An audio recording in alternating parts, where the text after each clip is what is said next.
Dios ha resuelto todas sus transgresiones. Por Paul C. Young.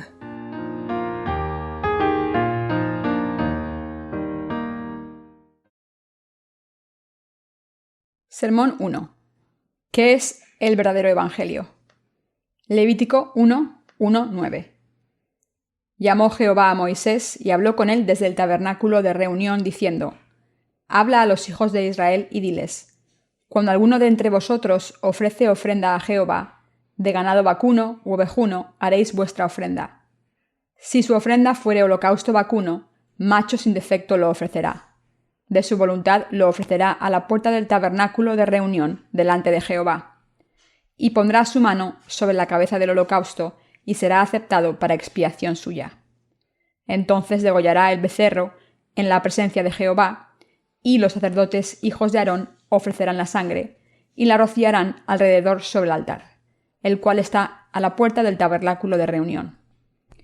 Y desollará el holocausto, y lo dividirá en sus piezas. Y los hijos del sacerdote Aarón pondrán fuego sobre el altar, y compondrán la leña sobre el fuego. Luego los sacerdotes hijos de Aarón acomodarán las piezas, la cabeza y la grosura de los intestinos, sobre la leña que está sobre el fuego que habrá encima del altar, y lavará con agua los intestinos y las piernas, y el sacerdote hará arder todo sobre el altar. Holocausto es ofrenda encendida de olor, grato para Jehová. Esta tarde me gustaría responder la siguiente pregunta: ¿qué es el Evangelio? Hace 3 días llegué a Seúl y hoy he ido de compras. Quizá por eso mi vista está un poco nublada, porque he visto muchas cosas. Cuando era niño escuché que había que pagar para mirar los rascacielos de Seúl, así que nunca me paraba delante de ningún edificio alto. Por supuesto, alguien me había tomado el pelo, pero era un niño inocente y me lo tomé en serio. Así que nunca me paraba a mirar ningún edificio alto. Tenía miedo de que alguien viniese a pedirme dinero diciendo: ¿hasta qué planta has mirado? ¿Saben cuánto cuesta mirar un solo piso? Pronto me di cuenta de que no había que pagar dinero para mirar los rascacielos. Así que miré el edificio más alto de Seúl, que se llamaba edificio 63, por el número de plantas que tenía, y conté todas las plantas hasta la última. Me mareé intentando contarlos todos. Sin embargo, en mi corazón estaba claro que el Señor había eliminado todos mis pecados. Esta tarde me gustaría que centrásemos nuestras mentes y corazones en Dios y considerásemos juntos qué es el verdadero Evangelio.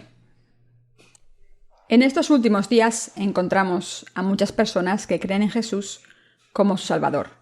Y también sabemos que muchas de ellas predican solo el camino de la cruz de Jesús para la salvación.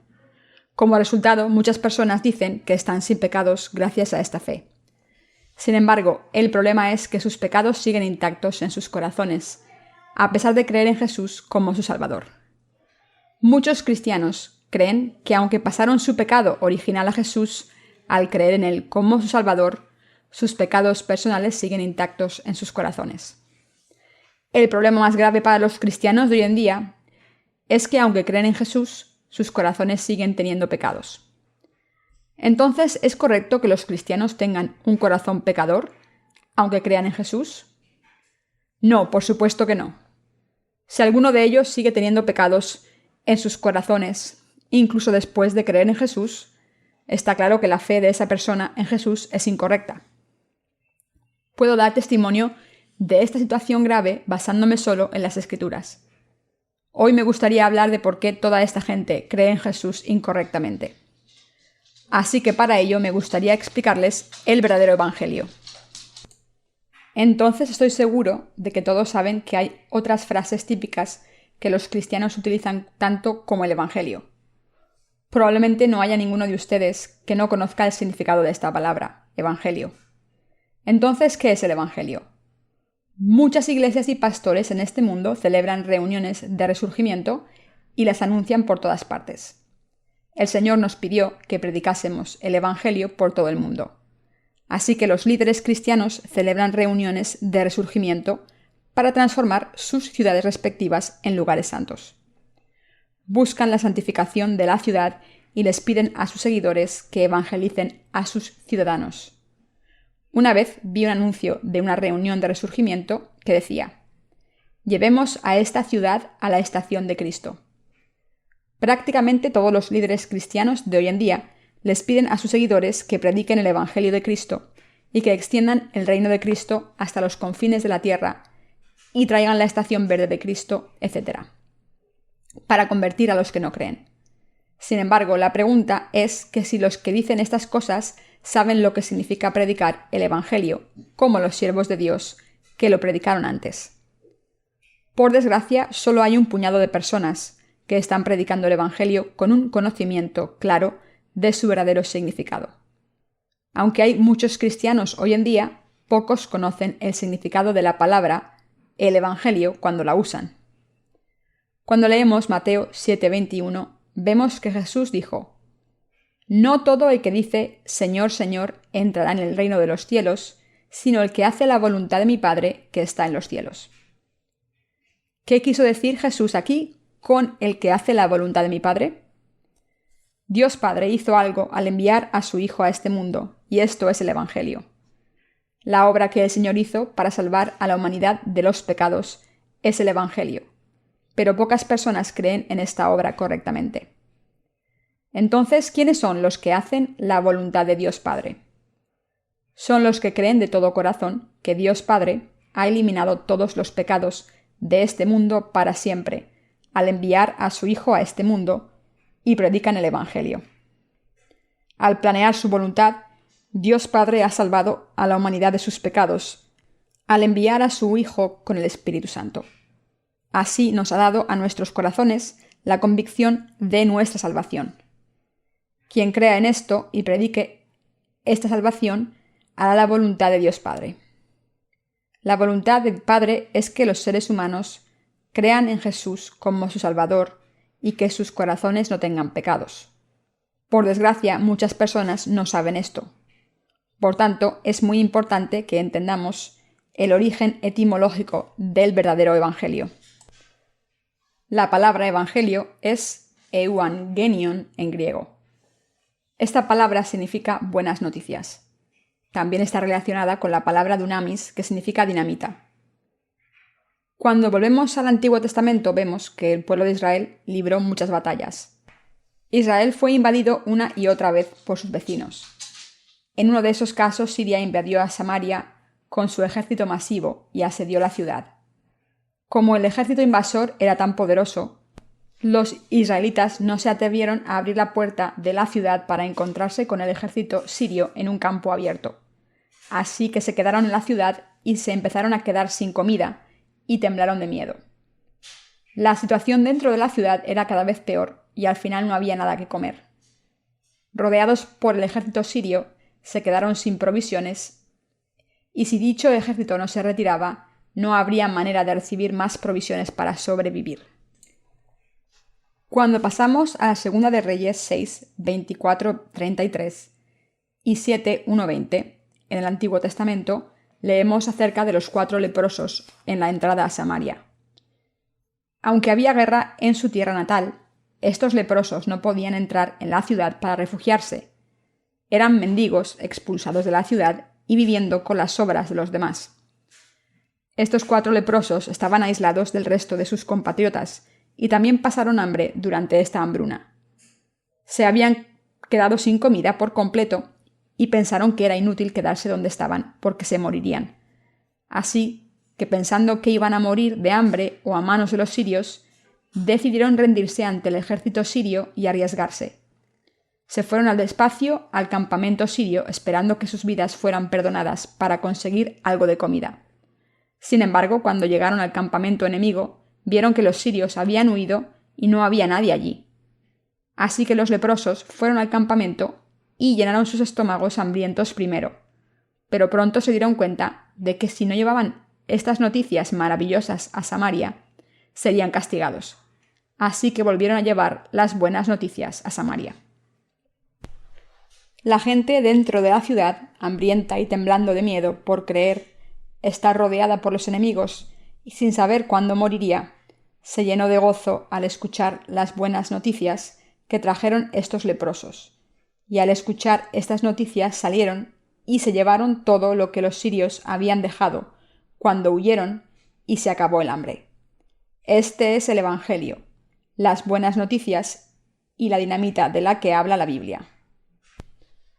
Todo el mundo que vive en este mundo tiene pecados en sus corazones y morirá seguro por sus pecados. Pero al enviar a su Hijo a este mundo, Dios ha eliminado los pecados de la gente con el Evangelio del agua y el Espíritu. ¿Cómo no va a ser esto una buena noticia? Por eso el Evangelio se llama las buenas noticias. El poder del Evangelio es como dinamita.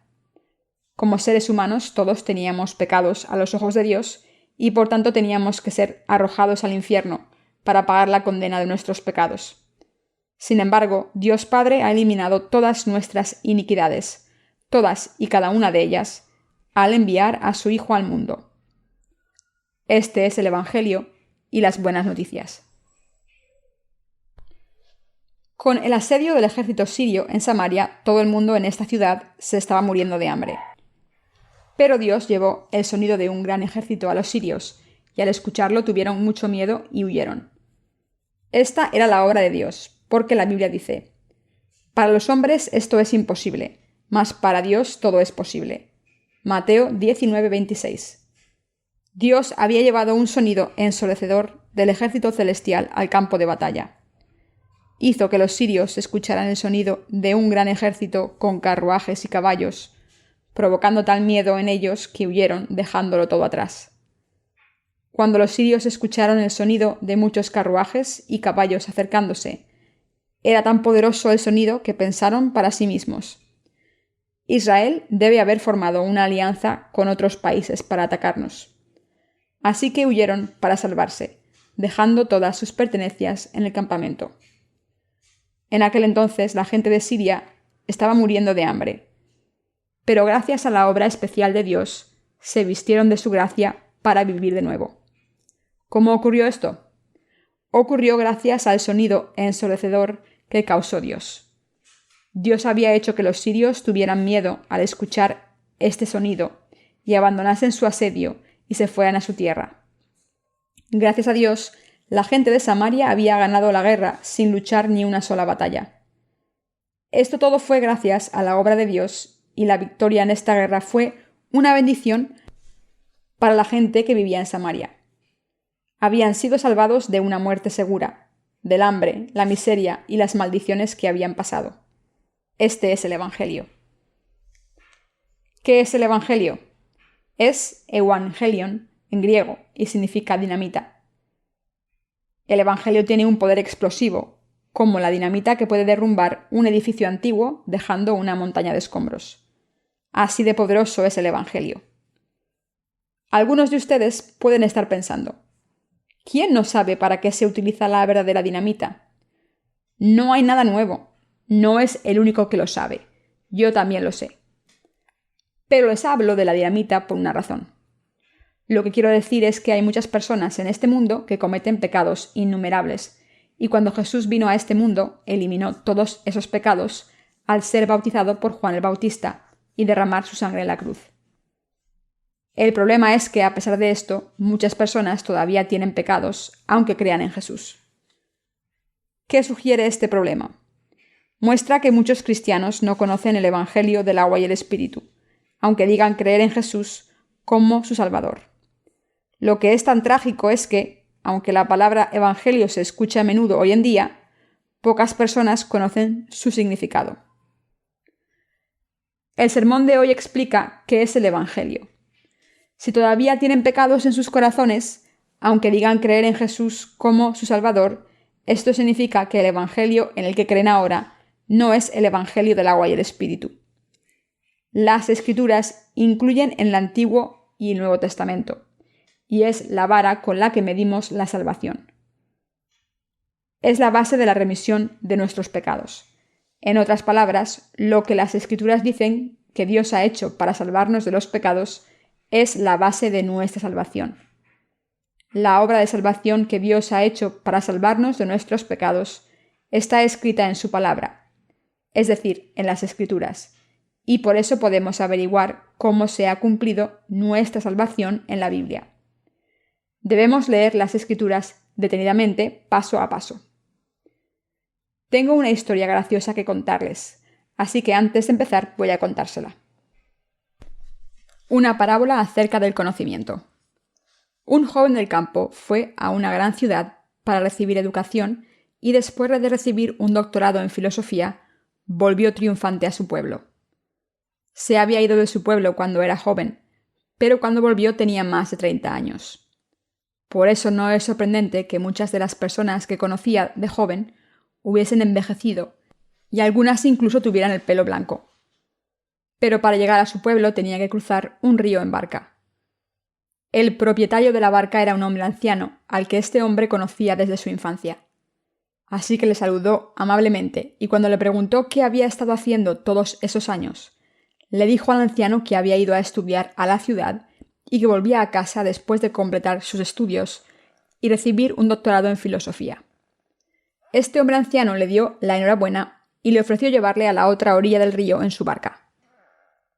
El joven subió a la barca y el anciano empezó a remar. Mientras el anciano remaba, el anciano pensó: «Es maravilloso que un joven de nuestro pueblo haya conseguido un doctorado en la gran ciudad. Todo el pueblo debería celebrarlo».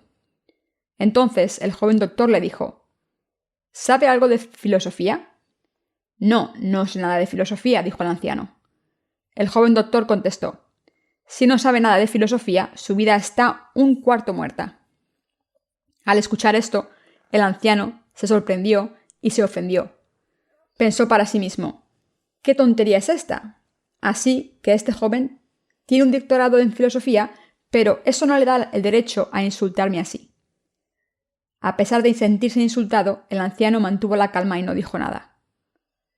Después de un tiempo, el doctor le preguntó de nuevo: «¿Sabe algo de literatura?» El anciano no tenía nada más que una barca durante toda su vida, así que no sabía nada de literatura. El joven le dijo: «Es muy triste vivir en un ambiente tan maravilloso y no saber nada de literatura. Si no sabe de literatura, está medio muerto». Al escuchar esto, el anciano se enojó y pensó para sí mismo: «¡Qué imbécil! Te conocía cuando eras un niño, que se meaba en los pantalones. ¿Ahora me estás diciendo que estoy medio muerto si no sé de literatura? ¡Qué arrogante eres!». El joven era muy orgulloso y actuaba con arrogancia por tener un doctorado. Pero el hombre anciano aguantó los insultos, aunque no tenía ningún buen sentimiento hacia el joven. Se tragó los insultos en silencio y siguió remando. El joven tenía otra pregunta. ¿Sabe de astronomía? ¿Tiene algún conocimiento de astronomía? El anciano dijo: «No, no sé nada de astronomía. Como tienes tantos estudios, parece que estás alardeando de tu conocimiento. Pero yo no sé nada de literatura, nada de filosofía y nada de astronomía. No sé nada, así que deja de hacerme preguntas». «Qué pena que no sepa nada de astronomía. Su vida está 3/4 muerta», dijo el joven doctor. Esta vez el anciano se enojó mucho y empezó a remar erráticamente, enojado, pensando: «Basta ya. Debería darle un palo con mi remo. No lo aguanto más. Me está haciendo parecer un tonto». De repente se oyó un ruido y la barca se paró. Había chocado con una roca y el agua estaba entrando por una grieta. En ese momento el anciano le dijo al joven doctor: «¿Sabes nadar?» «No, no sé nadar», dijo el joven. «Ah, ¿no? Entonces estás prácticamente muerto. Estás solo. Yo me voy». Esta historia tiene una moraleja. ¿De qué nos sirve saberlo todo sobre filosofía, literatura y astronomía si nos estamos ahogando? Todo se acabará si morimos. Si no saben nadar, se ahogarán si se caen al río. Por mucho que sepan sobre filosofía, literatura y astronomía, ¿de qué les serviría este conocimiento si se estuviesen ahogando en un río? Necesitan una barca para cruzar un río bravo y, si se caen al agua, tienen que saber nadar para sobrevivir. Muchos cristianos modernos son como el joven doctor de la historia. Sus barcas son su educación. Pero aunque tengan un doctorado en teología, filosofía o literatura, ¿de qué les sirve si no conocen el Evangelio del agua y el Espíritu y no pueden creer en él? Seguirán siendo pecadores a pesar de creer en Jesús. No podrán escapar de sus pecados, aunque crean en Jesús. Esta es la razón por la que intentan, a toda costa, eliminar sus pecados personales a través de sus esfuerzos en vano. Los muchos pastores y teólogos activos en las comunidades cristianas de hoy en día son incapaces de predicar el Evangelio del agua y el Espíritu, que tiene el poder de eliminar todos los pecados, y todos los pecados de sus muchos seguidores. Como no conocen el Evangelio del agua y el Espíritu, que contienen la justicia de Dios, no pueden resolver el problema del pecado para sus congregaciones con la dinamita de este Evangelio. No importa cuántos estudios tengan estos pastores. Aunque tengan un doctorado en teología, literatura, filosofía o astronomía, si no pueden declarar a su congregación que el Señor ha eliminado todos sus pecados con el Evangelio del agua y el Espíritu, no sirven de nada a sus pecadores. Los que van a las iglesias de esta gente acabarán en el infierno seguramente, porque todavía tienen pecados en sus corazones, aunque creen en Jesús. Aunque estos cristianos crean en Jesús, su fe es incorrecta. Aunque vayan a la iglesia sin falta, sean voluntarios, respeten a sus pastores y ofrezcan muchas donaciones, no les sirve de nada. Es absolutamente importante que vayan a una iglesia donde el Evangelio del agua y el Espíritu se enseñe claramente, aunque sea liderada por un pastor que no sepa mucho acerca de cosas seculares. Sin embargo, por desgracia, hay muchas iglesias hoy en día que no pueden enseñar la remisión de los pecados correctamente a través del Evangelio del agua y el Espíritu. ¿De qué sirven 100 millones de iglesias en este mundo si pocas de ellas están enseñando el Evangelio del agua y el Espíritu? Esto es como tener multitud de doctores y ninguno de ellos puede sanar a los enfermos. ¿De qué sirve tener muchos doctores entonces? Por tanto, es absolutamente indispensable aprender acerca del Evangelio del agua y el Espíritu, predicar este Evangelio a todos los enfermos espirituales y eliminar sus pecados perfectamente. En el pasado, durante la Guerra de Corea, hubo tanto desplazamiento de habitantes que todas las ciudades grandes de Corea estaban llenas de barrios de chabolas con refugiados. Muchos trabajadores de asistencia internacional vinieron a Corea para ayudar a esta nación en la miseria. Algunos de estos extranjeros, cuyos vuelos llegaban de noche, se quedaban sorprendidos al ver muchos edificios altos. Habían oído hablar de la pobreza extrema en Corea y de cómo todo el mundo se moría de hambre, así que se preguntaban cómo un país tan pobre podía tener tantos rascacielos. Pero cuando se levantaban al día siguiente y salían del hotel, veían que lo que pensaban que eran rascacielos eran en realidad barrios de chabolas por todas las colinas. Las luces que habían visto desde el avión venían de estos barrios de chabolas, no de rascacielos. En el pasado, cuando Corea era un país pobre, había barrios de chabolas por todas las colinas, así que por la noche parecían rascacielos. Ahora que hay muchos rascacielos en Corea, los extranjeros la llaman la Nueva Jerusalén. El protestantismo ha florecido en Corea, tanto que sus líderes ahora dicen que Corea tiene la responsabilidad de evangelizar al mundo. Hay muchos edificios por todo el mundo, pero como el Evangelio del agua y el Espíritu no está siendo predicado en la mayoría de países, no sirven de nada. Por todo el mundo encontramos millones de cristianos diciendo creer en Jesús como su Salvador, pero la inmensa mayoría tiene pecados en sus corazones, aunque sean devotos y vayan a reuniones de oraciones siempre.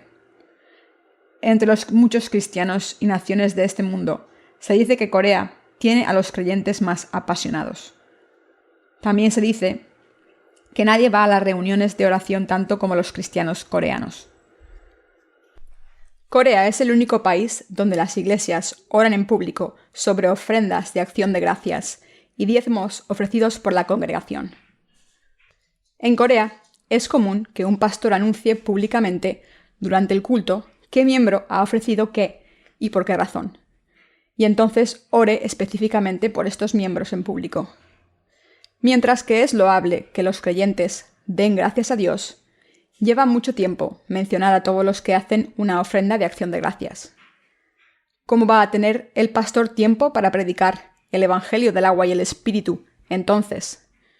Lo que quiero decir es que todas las iglesias y todos los pastores deben predicar el Evangelio del agua y el Espíritu a la congregación en primer lugar, pero esto no ocurre. He mencionado unas cuantas cosas acerca de las iglesias en Corea para resaltar esto. Como he mencionado antes, los cristianos coreanos van a las reuniones de oración sin perderse una. Suelen llorar fácilmente mientras adoran a Dios. No es una exageración decir que entre todos los cristianos del mundo, los cristianos coreanos son los más llorones. Pueden llenar un mar de lágrimas durante un culto. ¿Por qué tienen estos cristianos sus pecados intactos en sus corazones, sin poder recibir la remisión de los pecados, cuando han orado tanto durante el culto y han ofrecido oraciones de penitencia con tanta piedad? Si ustedes son como este tipo de cristianos, ¿de qué sirve ir a la iglesia? Puede que hayan aprendido bajo un gran pastor, pero ¿de qué les sirve si siguen teniendo pecados en sus corazones? ¿Es este fenómeno espiritual único en Corea o es algo que esté sucediendo por todo el mundo? Es un fenómeno mundial.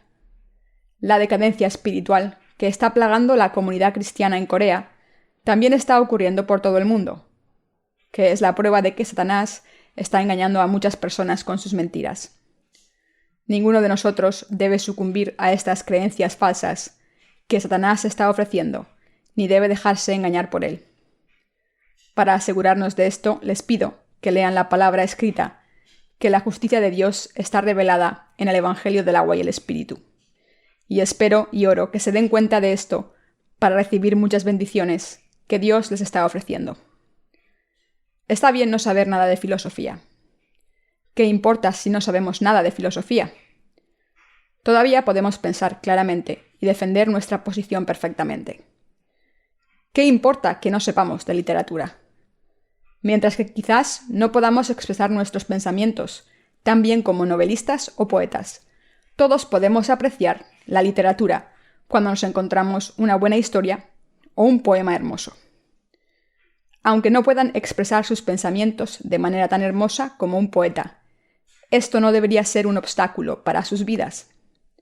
No tienen que ir a la universidad para apreciar la literatura o hacerse preguntas filosóficas sobre la vida. Pueden aprender esto mientras aran el campo. Aunque el trabajo es duro para todo el mundo, no es solo una manera de ganarse la vida, sino también una manera de darle sentido a sus vidas y apreciar su belleza. Para sus vidas, el trabajo tiene mucho más significado que cualquier literatura o filosofía que puedan aprender en la escuela. Aunque no puedan expresar sus pensamientos por escrito, esto no significa que no sepan de literatura. ¿Qué hay de astronomía? ¿Piensan que no saben absolutamente nada de astronomía? Estoy seguro de que cuando éramos niños, muchos de nosotros mirábamos al cielo en una noche de verano y contábamos las estrellas hasta que nos quedábamos dormidos. Muchos de nosotros probablemente conocemos un par de constelaciones, como la Osa Mayor. Así que sí sabemos algo de astronomía. Además, nadie tiene que ser un experto en astronomía para llevar una vida de fe. Después de todo, el joven doctor de la historia que les he contado, después de alardear tanto de su conocimiento e insultar al anciano por su ignorancia, no pudo hacer nada con lo que sabía de literatura y filosofía cuando la barca estaba hundiéndose y estaba a punto de ahogarse. ¿Qué le habría pasado si el anciano no le hubiese salvado? Se habría ahogado. De la misma manera en que deben saber cómo nadar para sobrevivir en el agua, para recibir nuestra salvación debemos conocer el Evangelio de la justicia de Dios, revelado por la palabra de Dios, el Evangelio del agua y el Espíritu. Y debemos creer en este Evangelio. Todo lo que tenemos que hacer es mirar los 2 testamentos de la Biblia, averiguar exactamente cómo Dios ha establecido la remisión de los pecados y lo que es su justicia, y creer en las Escrituras tal y como son. Podemos alcanzar nuestra salvación si creemos en lo que las Escrituras dicen sobre la justicia de la salvación, a través de la que Dios nos ha salvado de los pecados del mundo, y cómo Dios ha establecido las leyes de la salvación. Si se están ahogando, todo lo que importa es salir del peligro de cualquier manera, sea como sea, aunque tengamos que nadar estilo perro. Algunas personas se ríen de la gente que nada como un perro y dicen que no es elegante. Pero este es un lujo que solo se permiten los que no están a punto de ahogarse. Pasemos al pasaje de las Escrituras de Levítico 1:1-9. Examinemos los estatutos y la ley de la salvación establecidos por Dios. La palabra Leví significa unidad. Entre los 12 hijos de Jacob había uno llamado Leví, y su nombre significa unidad. Las Escrituras dicen que los que han sido salvados de todos sus pecados, al unirse a la justicia de Dios, son su pueblo. El libro de Levítico establece el método por el que Dios ha eliminado todos los pecados de la humanidad. Está escrito en Levítico 1:1-4. Llamó Jehová a Moisés y habló con él desde el tabernáculo de reunión, diciendo: Habla a los hijos de Israel y diles: Cuando alguno de entre vosotros ofrece ofrenda a Jehová, de ganado vacuno u ovejuno haréis vuestra ofrenda. Si su ofrenda fuere holocausto vacuno, macho sin defecto lo ofrecerá. De su voluntad lo ofrecerá a la puerta del tabernáculo de reunión delante de Jehová, y pondrá su mano sobre la cabeza del holocausto, y será aceptado para expiación suya. Después de llamar a Moisés, Dios empezó a hablarle de los requisitos del sistema de sacrificios que debían seguir los israelitas. El libro de Levítico contiene la ley de Dios, que Dios le dio a Moisés cuando lo llamó en el monte de Sinaí. Dios le dio al pueblo de Israel no menos de 613 estatutos y mandamientos. Este número de mandamientos ha sido verificado por expertos bíblicos. ¿Pero puede un ser humano cumplir estos 613 mandamientos de Dios a la perfección? Si no es posible, ¿para qué nos dio Dios la ley? Dios le dio la ley a la humanidad para que la gente se diese cuenta de sus pecados, y le hizo saber que debía ir a Jesucristo para ser salvada de sus pecados. En Éxodo 25, Dios habló al pueblo de Israel a través de Moisés para construir el tabernáculo y habitar allí. Después de pedirle a Moisés que construyese su tabernáculo, Dios le dijo al pueblo de Israel que fuese a él y recibiese la remisión de los pecados por fe a través del sistema de sacrificios instituido para ellos. El libro de Levítico habla de cómo el pueblo de Israel debía acercarse a Dios, qué tipo de sacrificios debía ofrecer y cómo debía recibir la remisión de los pecados por fe. Levítico 1:4 dice: Y pondrá su mano sobre la cabeza del holocausto y será aceptado para expiación suya. Está claramente escrito que cuando un pecador ponía las manos encima del animal que iba a sacrificar, sus pecados eran pasados a este animal, y esta es la expiación. Significa que si un pecador ponía las manos sobre un animal, como especificaba Dios, sus pecados eran pasados al sacrificio. En otras palabras, cuando el pueblo de Israel ofrecía un sacrificio según los requisitos del sistema de sacrificios establecido por Dios, sus pecados eran pasados al animal. Sus pecados eran retirados y pasados a un animal, que podía ser una oveja o un toro. Cuando el pueblo de Israel violaba cualquiera de las leyes establecidas por Dios, cometía un pecado. Pero cuando ponía las manos sobre el sacrificio, todos sus pecados eran pasados a este animal. Esta era la ley de la salvación que Dios había establecido en la era del Antiguo Testamento. Este era el estatuto que Dios había establecido para salvar a los seres humanos de sus pecados. Era una norma establecida por Dios. Por tanto, durante el Antiguo Testamento, cualquiera podía recibir la remisión de los pecados al creer en los estatutos establecidos por Dios. Incluso los sacerdotes, que eran los líderes del pueblo de Israel en los días del Antiguo Testamento, si no vivían según la ley de Dios y pecaban contra él, tenían que llevar un toro, oveja o cabra puros, pasarle los pecados mediante la imposición de manos y sacrificar al animal. Quien buscaba la remisión de los pecados tenía que admitir sus pecados y confesarlos primero. Cuando la persona que pecaba contra Dios ponía las manos sobre la cabeza del animal y confesaba sus pecados diciendo: Señor, he cometido estos pecados. He adorado a otros dioses. Los pecados de esta persona eran pasados al animal y por eso no tenía que morir. El animal del sacrificio, por otro lado, tenía que morir por el pecador. Esa persona entonces le cortaba el cuello al animal y le daba la sangre al sacerdote. Entonces el sacerdote ponía parte de la sangre en los cuernos del altar de los holocaustos y arrojaba el resto de la sangre en el suelo junto a ese altar. Después de esparcir la sangre en los 4 rincones del altar, el sacerdote cortaba el animal en trozos, los ponía en el altar con la cabeza y la grasa y se lo ofrecía todo a Dios quemándolo. Esto era un holocausto. Las Escrituras dicen que el olor de la carne quemada del animal era un aroma dulce que complacía a Dios. Esta era la ley de salvación que Dios había establecido para los pecadores, para eliminar sus pecados. Para recibir la remisión de los pecados, todo el mundo tenía que ofrecer un animal a Dios por sus pecados, y este sacrificio tenía que ser ofrecido según las reglas establecidas por Dios. Cuando alguien pecaba contra otra persona, ¿cómo se eliminaban sus pecados? Se eliminaban mediante el sistema de sacrificios establecido por Dios, quien después de establecer su ley de salvación, ordenó que quien ofreciese un sacrificio justo según la ley de Dios, podía recibir la remisión de los pecados. Esta era la gran misericordia de Dios reservada para los seres humanos. Dios permitió que cualquiera recibiese la remisión de los pecados si ofrecía un sacrificio por fe según los requisitos del sistema de sacrificios de Dios. La remisión de los pecados para los sacerdotes. ¿Cómo prometió Dios que eliminaría los pecados de los sacerdotes cuando pecaran? Pasemos a Levítico 4, 1-4.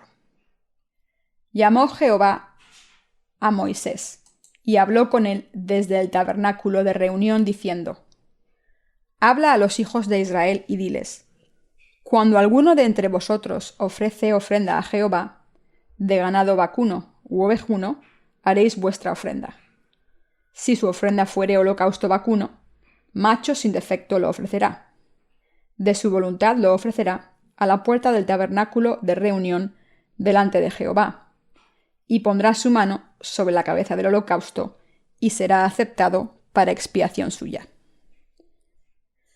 Dios dijo que si un pecador pecaba, tenía que llevar un toro joven perfecto. Cuando el sacerdote llevaba un toro puro y lo sacrificaba en el tabernáculo, era absolutamente indispensable que le pusiese las manos en la cabeza primero. Dios ordenó claramente que el sacerdote pusiese las manos sobre el animal y se lo ofreciese a Dios. Los sacerdotes eran los únicos descendientes de Aarón, y si cualquiera de ellos pecaba y traía culpa al pueblo, Dios le pedía que ofreciese un animal por sus pecados, y al hacerlo tenía que ofrecer sin falta un toro puro según las reglas establecidas por Dios. Y Dios dijo que el sacerdote tenía que pasar sus pecados al animal mediante la imposición de manos sin falta. Solo entonces se podía pagar el precio de los pecados con la muerte del animal. Así que podemos ver claramente que la ley de Dios de la salvación estaba construida sobre principios justos. Para que un sacerdote recibiese la remisión de los pecados, lo primero que tenía que hacer era poner las manos sobre la cabeza del toro. Esto se hacía para pasar todos los pecados al animal. En las Escrituras, la imposición de manos tiene el siguiente significado espiritual: ser pasado o ser transferido y ser enterrado. Incluso hoy en día, si permiten que una persona poseída ponga las manos sobre sus cabezas y ore por ustedes, los demonios que tiene dentro pueden ser pasados a ustedes.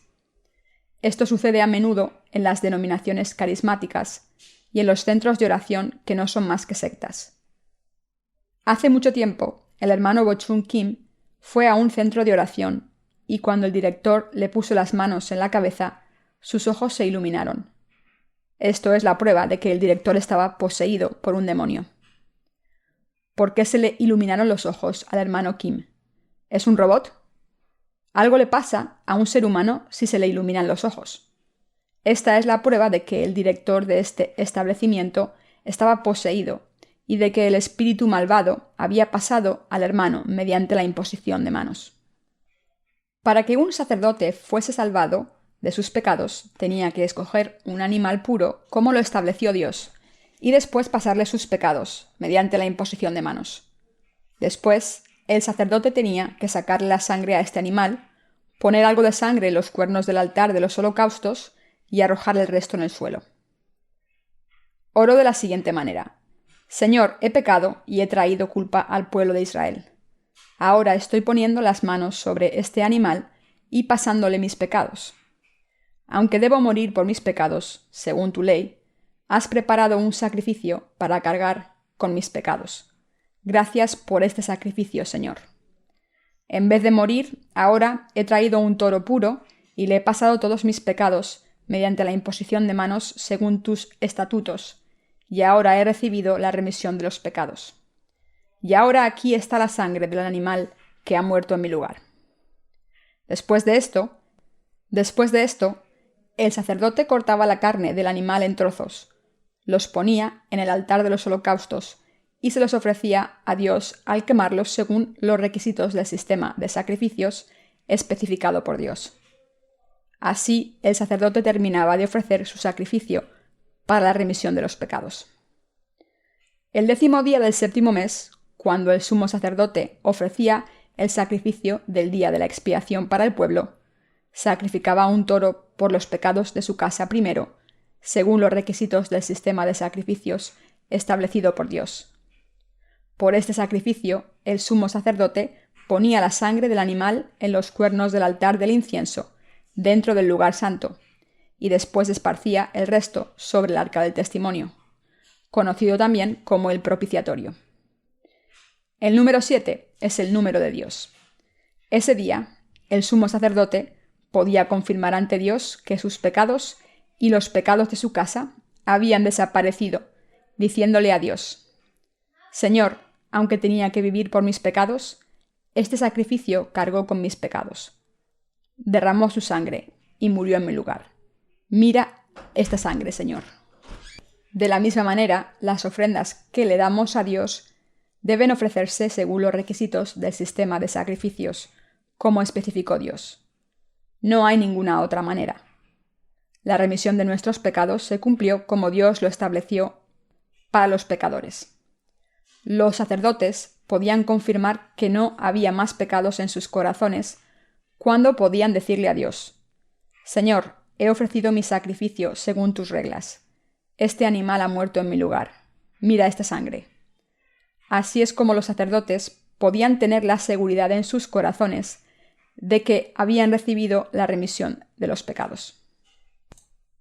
Mis queridos hermanos, la remisión de sus pecados no depende de cómo se sienten cualquier día, sino que su salvación se completa cuando la justicia de Dios y su amor misericordioso llegan a su conocimiento, su conciencia. La remisión de los pecados no es algo emocional solamente, tampoco es algo que se sienta en la conciencia. Lo que es más importante que sus propias emociones y conciencias es el cumplimiento del amor justo de Dios, del que se obtiene la remisión de los pecados. Recibir la remisión de los pecados no es un asunto emocional. La verdadera remisión de los pecados se recibe en el corazón. La remisión de los pecados no es viable si su conciencia sigue teniendo culpa. ¿Qué les ocurriría a sus corazones si siguiesen así? Si tienen pecados en sus corazones, tendrán que pagar el precio del pecado. En otras palabras, tendrán que buscar algún tipo de sacrificio por sus pecados. Por el contrario, si el precio de sus pecados se ha pagado con el sacrificio de otra persona, su conciencia estará limpia y su corazón estará libre de pecados. Por eso Dios estableció que si un sacerdote pecaba, tenía que llevarle un toro puro, ponerle las manos encima de la cabeza, cortarle el cuello y sacarle la sangre, y rociar esta sangre sobre el lugar santo de Dios 7 veces. Esto implica que Dios puede decir que estamos sin pecados solo si ofrecemos un sacrificio por nuestros pecados y la prueba ante Dios de que este sacrificio había muerto en nuestro lugar. La Biblia dice que el sacerdote también tenía que poner la sangre del sacrificio en los cuernos del altar de incienso. Todos los sacerdotes ofrecen oraciones de intercesión por su pueblo. Está escrito: Y el sacerdote pondrá de esa sangre sobre los cuernos del altar del incienso aromático que está en el tabernáculo de reunión delante de Jehová, y echará el resto de la sangre del becerro al pie del altar del holocausto, que está a la puerta del tabernáculo de reunión. Levítico 4:7. El que el sacerdote pusiese la sangre del sacrificio en los cuernos del altar de incienso implica que los sacerdotes oraban por el pueblo de Israel. Este altar de incienso es un altar de oraciones. Dios les pidió a los sacerdotes que pusiesen la sangre del sacrificio en los cuernos del altar de oración. Esto se implica que, cuando oramos a Dios, es absolutamente indispensable tener la convicción de que al pasar nuestros pecados al sacrificio, esta ofrenda derramó su sangre y murió. Solo entonces podemos ir ante Dios y orarle. Podemos ir ante Dios y pedirle ayuda solo si estamos convencidos de que nuestros pecados fueron pasados a nuestra ofrenda, y este animal murió por nosotros. De lo contrario, nuestros corazones no pueden acercarse al Dios Santo. Sin esta convicción no podemos orar a Dios correctamente. Estaremos atascados al principio de nuestras oraciones, llamando al Padre, pero sin saber qué más decir en nuestra oración. Así que como el sacerdote era alguien que oraba en nombre del pueblo, como su representante, y si el sacerdote pecaba y traía la culpa al pueblo, tenía que llevar una ofrenda a Dios como precio por su pecado, poner las manos sobre el animal, sacarle la sangre y ofrecerle su sangre a Dios. Como he mencionado muchas veces, todo esto fue establecido por Dios con sus reglas. Al creer según los estatutos de Dios, hemos recibido la remisión de los pecados. Está escrito en Levítico 4, 11-12. Y la piel del becerro y toda su carne, con su cabeza, sus piernas, sus intestinos y su estiércol, en fin, todo el becerro sacará fuera del campamento a un lugar limpio, donde se echan las cenizas, y lo quemará al fuego sobre la leña, en donde se echan las cenizas será quemado. Dios dijo que había que quitarle la piel al animal de la ofrenda, cortarle la carne en trozos, quitarle las partes sucias y entrañas y echarlas fuera del campamento y quemarlas. El lugar donde se quemaban las partes impuras estaba al norte del tabernáculo. Las partes impuras del sacrificio se llevaban allí para quemarlas, mientras que la grasa se ponía en el altar de los holocaustos y se quemaba allí. Con la grasa del animal sacrificado, quemada y humeando, Dios decía: sí, este animal ha muerto en tu lugar. La grasa aquí se refiere al Espíritu Santo, y la grasa del sacrificio implica que gracias al Espíritu Santo hemos recibido la remisión de los pecados al ofrecer nuestro sacrificio a Dios según los requisitos del sistema de sacrificios, como especificó la palabra de Dios por fe. Por desgracia, muchos ministros en las comunidades cristianas de hoy en día intentan enseñar sin saber cómo Jesucristo se ha encargado de sus pecados. Estos esfuerzos no salen de la fe en la justicia de Dios, sino de las creencias fantasiosas creadas por su imaginación. La remisión de los pecados para toda la congregación. El sistema de sacrificios instituido por Dios también tenía una provisión para toda la congregación de Israel, para que cuando el pueblo de Israel pecase colectivamente pudiese eliminar sus pecados también. Pasemos a Levítico 4, 13-21. Si toda la congregación de Israel hubiere errado, y el yerro estuviere oculto a los ojos del pueblo, y hubieren hecho algo contra alguno de los mandamientos de Jehová, en cosas que no se han de hacer, y fueren culpables, luego que llegue a ser conocido el pecado que cometieron, la congregación ofrecerá un becerro por expiación, y lo traerán delante del tabernáculo de reunión. Y los ancianos de la congregación pondrán sus manos sobre la cabeza del becerro delante de Jehová, y en presencia de Jehová degollarán aquel becerro. Y el sacerdote ungido meterá de la sangre del becerro en el tabernáculo de reunión, y mojará el sacerdote su dedo en la misma sangre, y rociará 7 veces delante de Jehová hacia el velo. Y de aquella sangre pondrá sobre los cuernos del altar que está delante de Jehová en el tabernáculo de reunión, y derramará el resto de la sangre al pie del altar del holocausto, que está a la puerta del tabernáculo de reunión, y le quitará toda la grosura y la hará arder sobre el altar, y hará de aquel becerro como hizo con el becerro de la expiación. Lo mismo hará de él. Así hará el sacerdote expiación por ellos, y obtendrán perdón. Y sacará el becerro fuera del campamento, y lo quemará como quemó el primer becerro. Expiaciones por la congregación.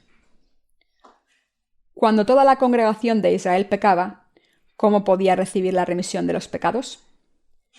El sistema de sacrificios tenía una disposición para los pecados colectivos también, es decir, Dios había instituido una manera específica para que todo el pueblo de Israel recibiese la remisión de los pecados cuando pecaba colectivamente como grupo. Está escrito aquí que cuando toda la congregación de Israel pecaba contra Dios, la asamblea debía ofrecer un toro joven por este pecado y llevar al toro ante el tabernáculo de la reunión.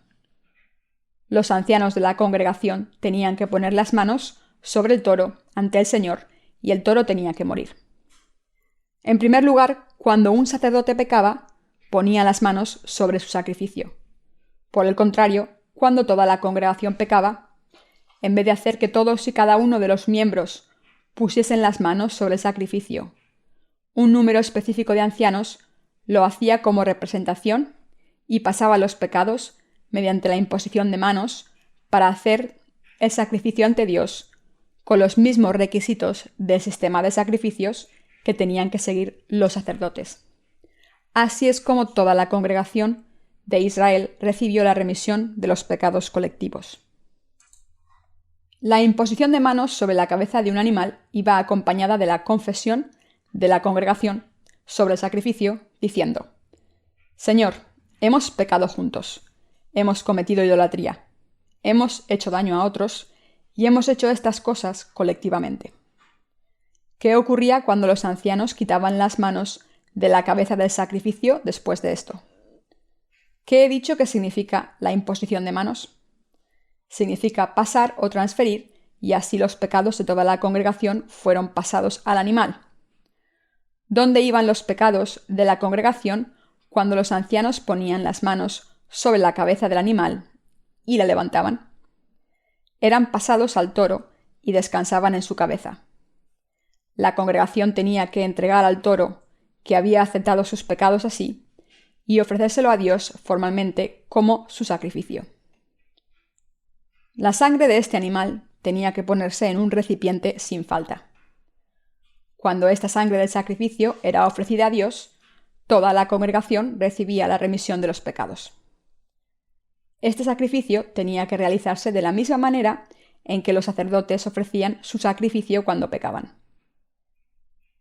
Como habían hecho por ellos mismos, los sacerdotes tenían que ofrecer el sacrificio de Dios al rociar su sangre y después quemar su sangre para la remisión de los pecados de toda la congregación. Los ancianos de la congregación tenían que poner las manos sobre el sacrificio primero y entonces el sacerdote tenía que cortarle el cuello al animal y sacarle la sangre, rociarla sobre el propiciatorio 7 veces, poner esta sangre en los cuernos del altar y el resto en el suelo. Cuando el sacerdote metía el dedo en la sangre del sacrificio, la rociaba 7 veces ante el propiciatorio y arrojaba el resto de la sangre sobre la base del altar de los holocaustos en el tabernáculo. Toda la congregación recibía la expiación y sus pecados eran perdonados. Cuando los sacerdotes pecaban, tenían que poner las manos sobre el sacrificio, sacar la sangre, rociar la sangre y quemar la carne del sacrificio. Todo esto tenían que hacerlo los sacerdotes. Por el contrario, cuando la congregación entera pecaba, los ancianos de la congregación salían y pasaban sus pecados mediante la imposición de manos sobre el animal, y los sacerdotes hacían el resto del procedimiento del sacrificio. Todos los rituales de sacrificio que seguían los hacían los sacerdotes, desde sacar la sangre del animal hasta rociarla en el propiciatorio, ponerla en los cuernos del altar del incienso, extraer los riñones y la grasa y quemarlo en el altar de los holocaustos. Cuando los sacerdotes hacían el sacrificio en nombre de toda la congregación, todos recibían la remisión de los pecados por fe. la remisión de los pecados para los gobernantes. El sistema de sacrificios tenía otra disposición específica para que los gobernantes recibiesen la remisión de los pecados. Está escrito en Levítico 4, 22-24. Cuando pecare un jefe e hiciere por yerro algo contra alguno de todos los mandamientos de Jehová su Dios, sobre cosas que no se han de hacer, y pecare, luego que conociere su pecado que cometió, presentará por su ofrenda un macho cabrío sin defecto, y pondrá su mano sobre la cabeza del macho cabrío, y lo degollará en el lugar donde se degüella el holocausto, delante de Jehová. Es expiación. ¿Quiénes eran los gobernantes? La nación de Israel estaba compuesta de 12 tribus, descendientes de los 12 hijos de Jacob. El representante de cada una de estas 12 tribus era un gobernante. La Biblia dice que cuando un gobernante pecaba contra Dios, tenía que ofrecer un macho cabrío. Para este sacrificio particular, el animal utilizado era un macho cabrío en vez de un toro. La Biblia dice que cuando un gobernante pecaba, tenía que poner las manos sobre un macho cabrío, como está escrito. Y pondrá su mano sobre la cabeza del macho cabrío y lo degollará en el lugar donde se degüella el holocausto, delante de Jehová. Es expiación. Levítico 4:24. Cuando el gobernante llevaba un macho cabrío puro, le ponía las manos sobre la cabeza y lo mataba. Los pecados del gobernante eran eliminados al ser pasados al macho cabrío. Entonces los sacerdotes hacían el resto del sacrificio y los pecados del gobernante eran eliminados.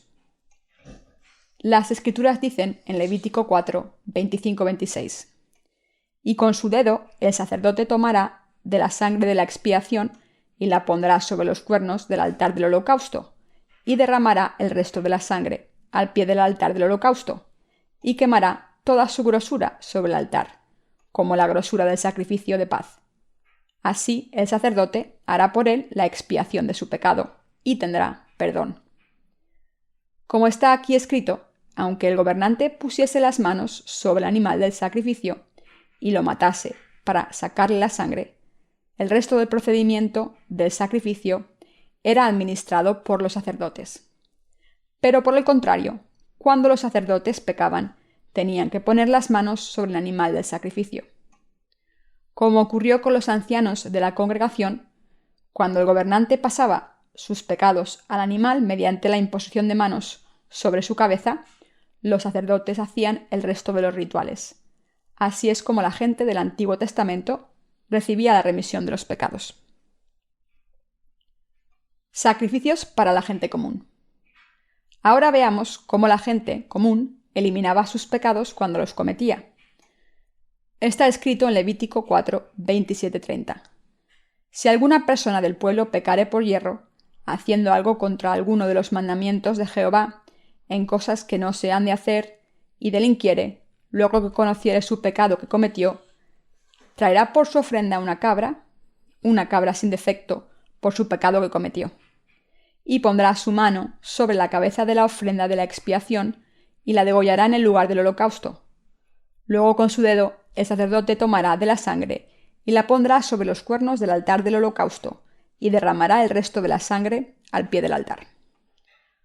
Cuando la gente común pecaba, ¿cómo eliminaba sus pecados? Estas personas no eran ni gobernantes, ni sacerdotes, ni representantes de la congregación, ni ancianos, simplemente personas comunes. ¿Cómo y con qué tipo de sacrificios recibía el pueblo de Israel la remisión de los pecados cuando pecaba contra Dios? Está escrito: si alguna persona del pueblo pecare por yerro, haciendo algo contra alguno de los mandamientos de Jehová, en cosas que no se han de hacer, y delinquiere, luego que conociere su pecado que cometió. Mientras vivimos nuestras vidas, ¿no pecamos? Por supuesto que sí.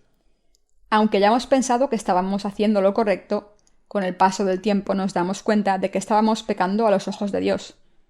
Y así la gente comete muchos pecados sin querer. Como he dicho en el culto de la mañana, el corazón humano está lleno de pecados por naturaleza. Nadie puede evitar pecar sin querer, aunque lo intente. Porque todo el mundo nació con pecados y vive en el mundo con pecados. De la misma manera en que un peral da peras y un manzano da manzanas, como todos los seres humanos nacieron en este mundo como pecadores, no podían evitar cometer todo tipo de pecados. Como descendientes de Adán, todos fuimos concebidos en pecado y nacimos del vientre de nuestras madres en iniquidad, y así todos los seres humanos pecan en sus vidas sin darse cuenta. Por eso la gente comete pecados y transgresiones. ¿Qué dijo Dios que la gente común de Israel debía hacer cuando se diera cuenta de que había violado cualquier de los mandamientos de la ley de Dios que establecía lo que debía y no se debía hacer? Dios dijo: luego que conociere su pecado que cometió, traerá por su ofrenda una cabra sin defecto, por su pecado que cometió, y pondrá su mano sobre la cabeza de la ofrenda de la expiación y la degollará en el lugar del holocausto.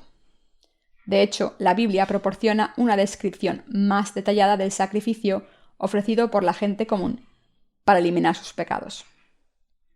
Cuando una persona del pueblo pecaba y se daba cuenta de que no había vivido según los mandamientos de Dios, de que sus acciones les habían hecho ir por el mal camino, que lo que pensaba que era algo bueno era en realidad un pecado, que había violado la ley de Dios y que era un pecador, primero tenía que llevar a una cabra hembra pura a los sacerdotes.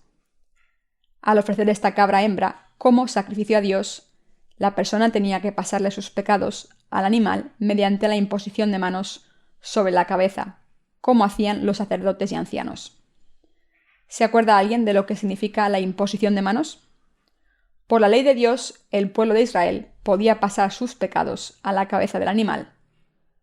Significa ser pasado. Levítico 1:4 dice: y pondrá su mano sobre la cabeza del holocausto y será aceptado para expiación suya. Si por casualidad cualquier persona común pecaba contra Dios y ofrecía un animal a Dios sin la imposición de manos sobre su cabeza primero, esta persona no podía ser redimida de sus pecados, aunque la sangre del animal llenase 1000 mares. Todos los pecadores tenían que llevar una ofrenda por sus pecados y pasarle estos pecados al animal mediante la imposición de manos sobre su cabeza. Antes de pasarle el animal del sacrificio al sacerdote, era absolutamente necesario que el pecador pasase sus pecados a ese animal mediante la imposición de manos sobre su cabeza, según los requisitos del sistema de sacrificios establecido por Dios. Entonces, los sacerdotes tenían que sacar la sangre del animal y realizar el resto de los rituales, y solo entonces el pecador podía recibir la remisión de los pecados de Dios y volver a su casa en paz.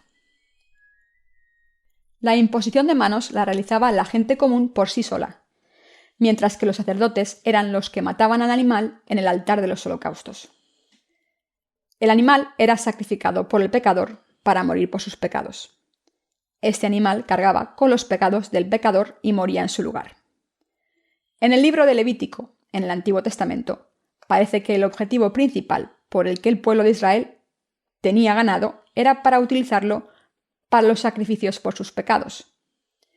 Está escrito que si alguien mataba a una cabra u oveja en otra ciudad, debía ser condenado por derramamiento de sangre como asesino. Entre los animales limpios, como las ovejas y cabras, los animales puros eran utilizados por el pueblo de Israel para recibir la remisión de sus pecados. Ofrecían estos animales a Dios como expiación de sus pecados.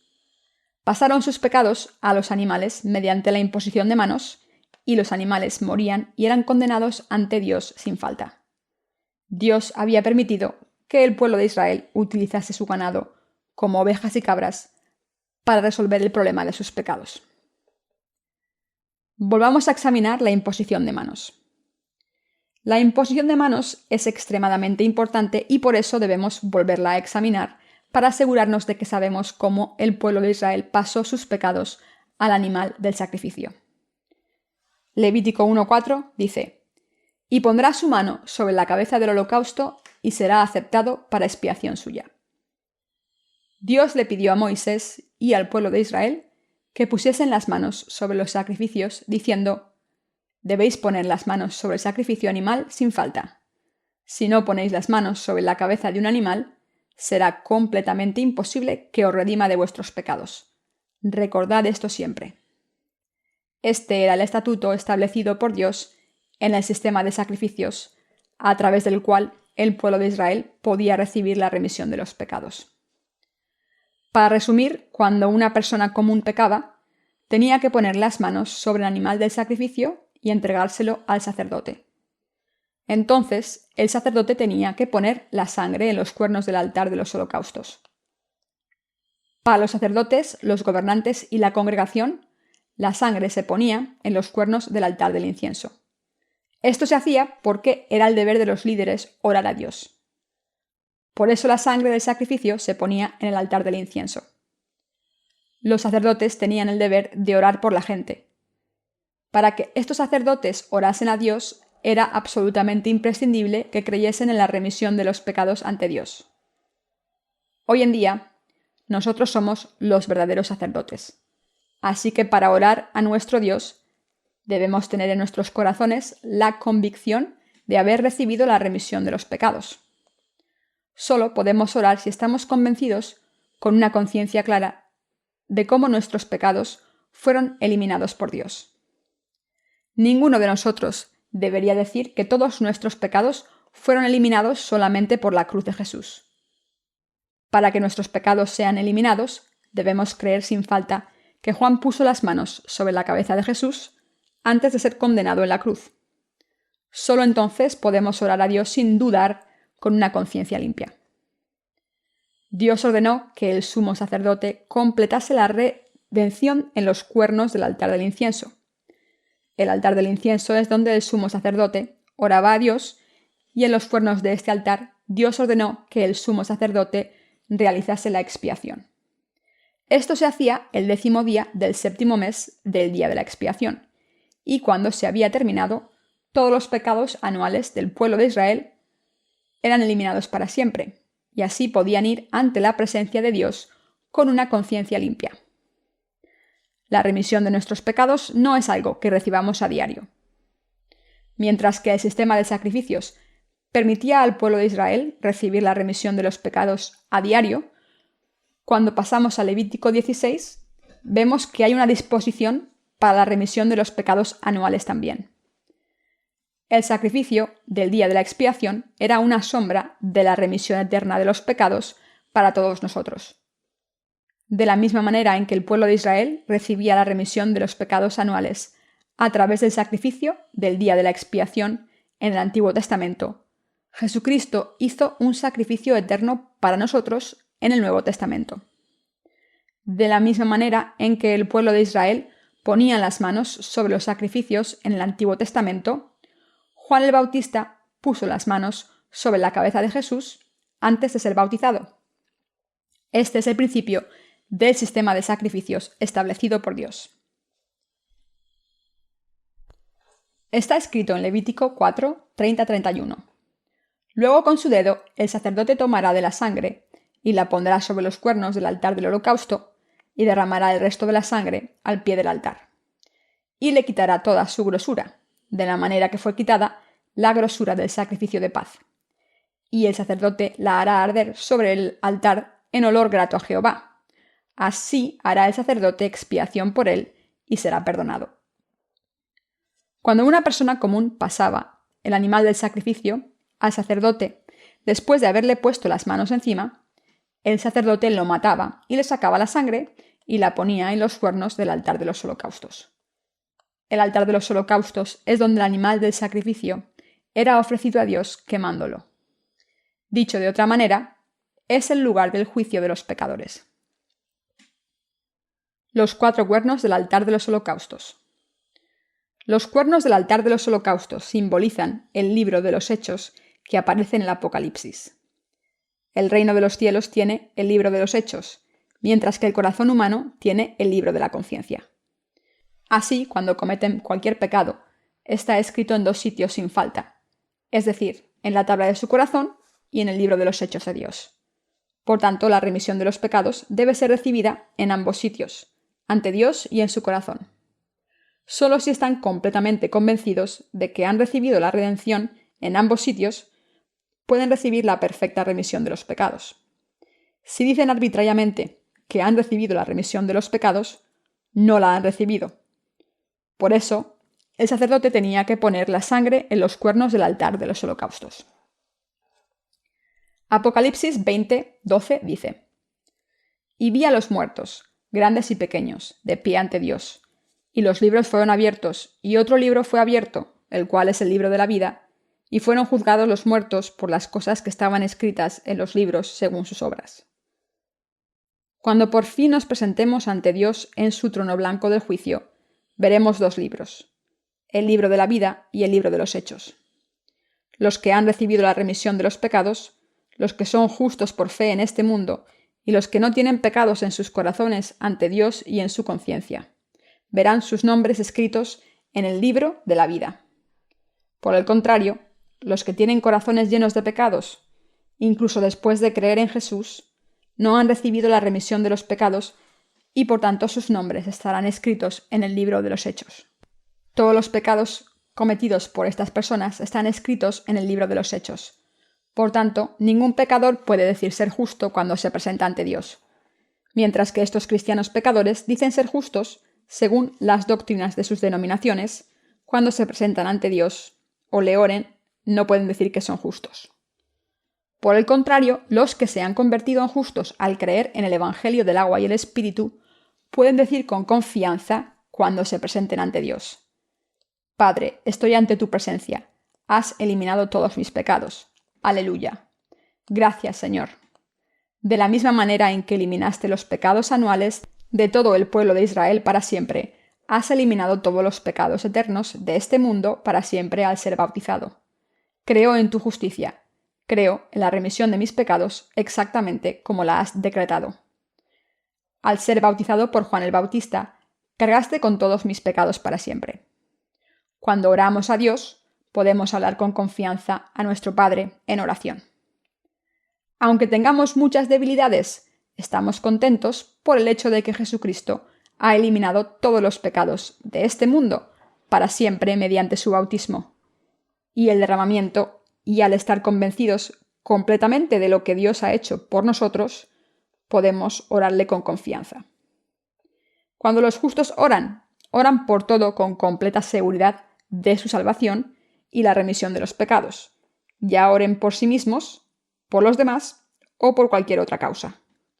Lo mismo ocurre con los que han recibido la remisión de los pecados al creer en el Evangelio del agua y el Espíritu. Mis queridos hermanos, Dios ordenó al pueblo de Israel que pusiese la sangre del animal en los cuernos del altar de incienso. Estos cuernos de los holocaustos simbolizan el libro del juicio. Como los pecados de todo el mundo están escritos en el libro del juicio, Dios ordenó en el Antiguo Testamento que la sangre del sacrificio se pusiese en los cuernos del altar de los holocaustos, para que aprobase a los que pusiesen la sangre del sacrificio en estos cuernos por fe, como personas sin pecados. El Antiguo Testamento dice que la vida de la carne se encuentra en la sangre, como está escrito: Porque la vida de la carne en la sangre está, y yo os la he dado para hacer expiación sobre el altar por vuestras almas, y la misma sangre hará expiación de la persona. Levítico 17:11. El versículo 14 también dice: Porque la vida de toda carne es su sangre. Por tanto, he dicho a los hijos de Israel: No comeréis la sangre de ninguna carne, porque la vida de toda carne es su sangre. Cualquiera que la comiere será cortado. Dios dice claramente aquí que la vida de la carne está en la sangre. Por eso, quien fuese un pecador a los ojos de Dios tenía que llevarle un sacrificio animal, como especificó Dios, y le tenía que pasar todos sus pecados mediante la imposición de manos.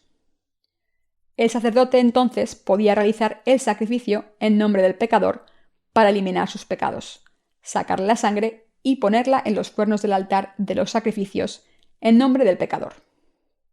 Poner la sangre del sacrificio en los cuernos del altar de los holocaustos era como ponerla por fe en el libro de los Hechos, del que se habla en el Apocalipsis, demostrando que el precio del pecado se había pagado completamente.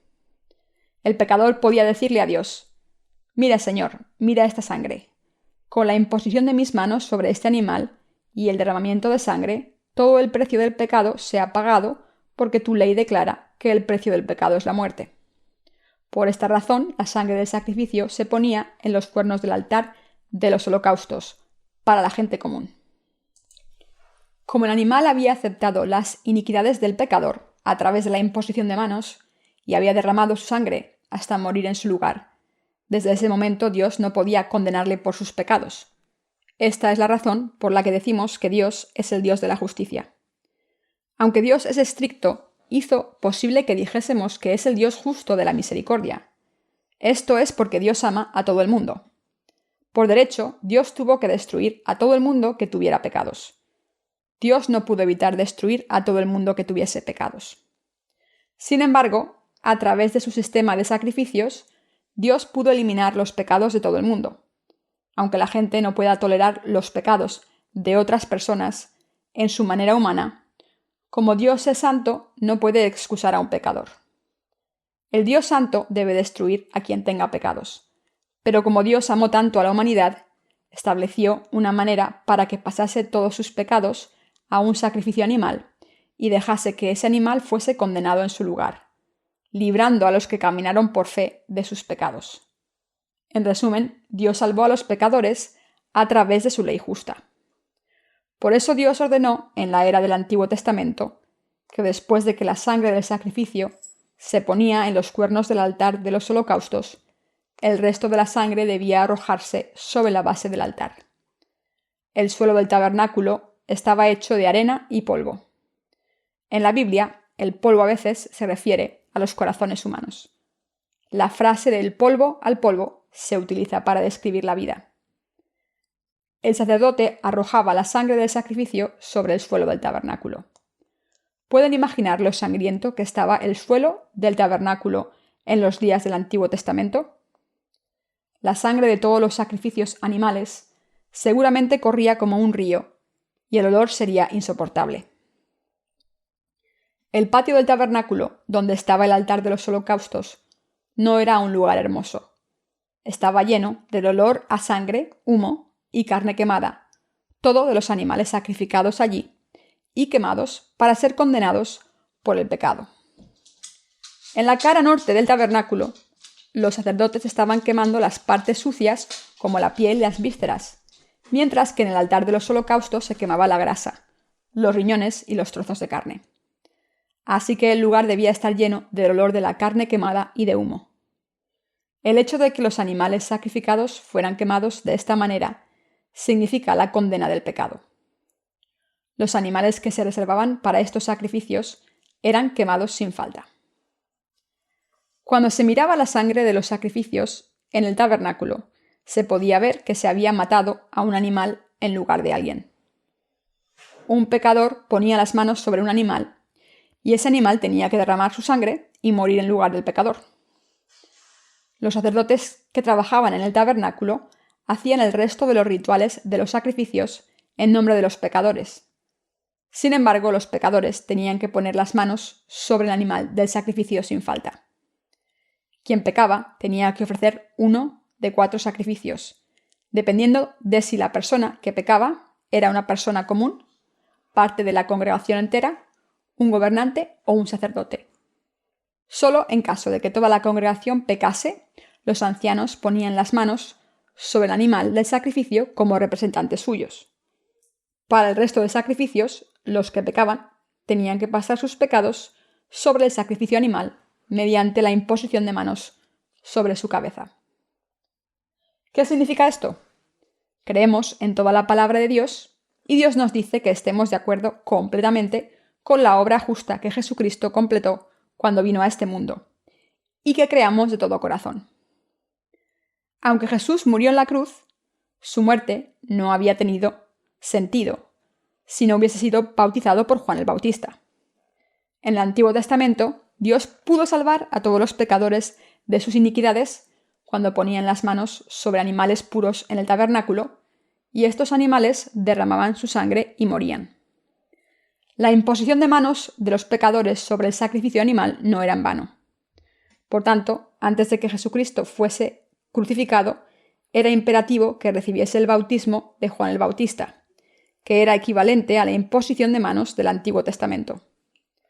Dios no aceptaba ningún sacrificio que no hubiese recibido la imposición de manos. Las Escrituras dicen que Dios aceptó el sacrificio con placer cuando venía con la imposición de manos.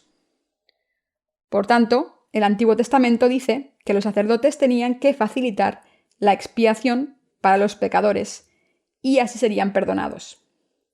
Es absolutamente importante que recordemos que la condena de los pecados no la pagamos nosotros, sino por nuestro sumo sacerdote en nuestro lugar. Lo único que tienen que hacer como pecadores es pasar sus pecados al sacrificio sin falta a través de la imposición de manos. El resto lo terminaba el sumo sacerdote por los pecadores. Es muy importante entender esto. Pecamos porque somos débiles, pero todavía podemos creer en Jesús y en los estatutos encontrados en la palabra de Dios, y podemos seguir el sistema de sacrificios de Dios. Esto es lo que tenemos que hacer a pesar de nuestras debilidades. El que Dios pagase la condena de nuestros pecados al sacrificarse, el que el Señor fuese bautizado personalmente por Juan el Bautista, el que fuese crucificado y derramase su sangre en la cruz, y el que se levantase de entre los muertos, es lo que el Señor hizo por nosotros. Como pecadores, todo lo que podemos hacer es pasar nuestros pecados al sacrificio mediante la imposición de manos. No tenemos la opción de matar al sacrificio o derramar su sangre. La Biblia dice que el precio del pecado es la muerte y por eso todos los pecadores tenían que morir. Por eso las Escrituras dicen: así que el sacerdote realizará la expiación por ellos y les serán perdonados los pecados. ¿Cómo de importante es el papel del sumo sacerdote entonces? Sin el sumo sacerdote, los pecadores no podían recibir la remisión de los pecados. Estaban destinados a la destrucción sin el sumo sacerdote. Por esta razón, Dios llamó a Aarón, el hermano de Moisés, y le nombró sumo sacerdote. Cuando Dios libró al pueblo de Israel de Egipto, Aarón cumplió la función de portavoz de su hermano Moisés. Moisés recibió la ley de Dios y habló al pueblo de Israel en su nombre, mientras que Aarón cumplió la función de sacerdote para eliminar sus pecados. Solo Aarón y sus descendientes podían convertirse en sumos sacerdotes. Es absolutamente importante que entiendan claramente que solo los descendientes de Aarón podían ser sumos sacerdotes. Hoy hemos cubierto hasta los sacrificios ofrecidos por la gente común.